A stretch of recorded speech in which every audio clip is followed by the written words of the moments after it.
দুধে আলতা বদন তোমার, চন্দনে সুবাস ভরা, দুটি দীঘল কাজল আঁখি, যেন মেঘে কাজল পরা।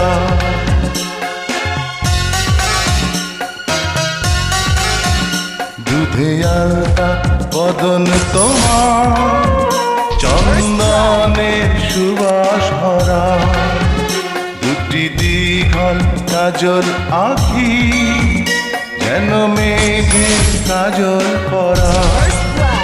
তোমার নরম দুটি ঠোঁটে ফোটে লাল পদ্ম ফুল, যেন রেশমি সুতোর গোছা তোমার মাথা না চুল। দুধে আলতা বদন তোমার, চন্দনের সুবাস ভরা, দুটি দীঘল কাজল আঁখি, যেন মেঘে কাজল।